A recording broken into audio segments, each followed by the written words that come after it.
Welling. Gary, goal for each striker, clean sheet. Yeah, how did Bristol City get on? How'd they get on?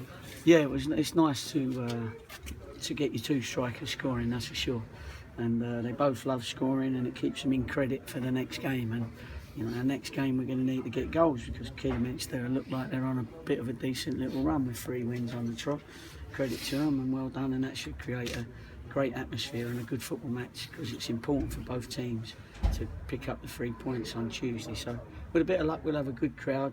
Our lads behind the goal there sung for, I think it was about 40 minutes, you know, non-stop, so we appreciate that.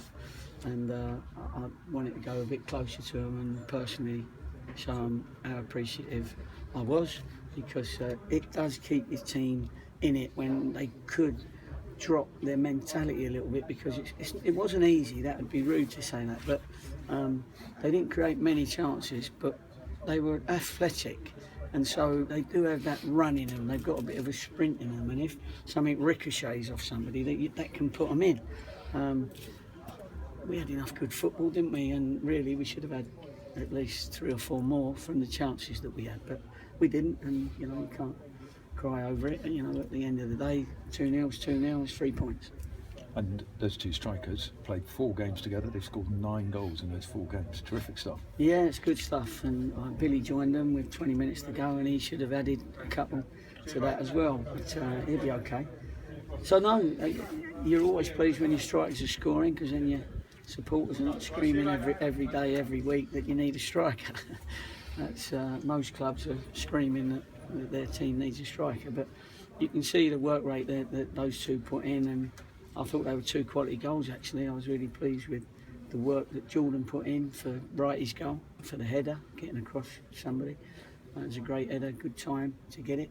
And then Wrighty done well after Bart's, was it? Made a great little cross, great little run and cross, and he got it back in from, well, row F, I think.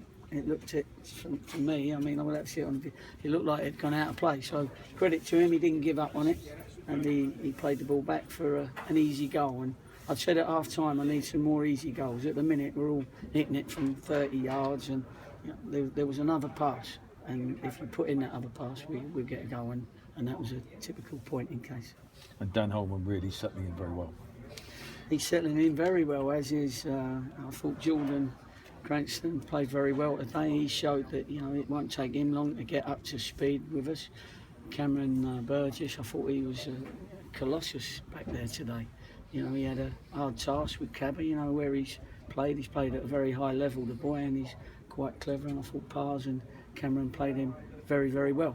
So, and I agreed that he was man of the match for me, Cameron Burgess, because you know, because he's tall, he looks a bit sort of gangly sometimes, but he certainly gets his body in the way and gets his foot on the ball, and he can play good balls when he's defending and clearing it. He can clear it towards people.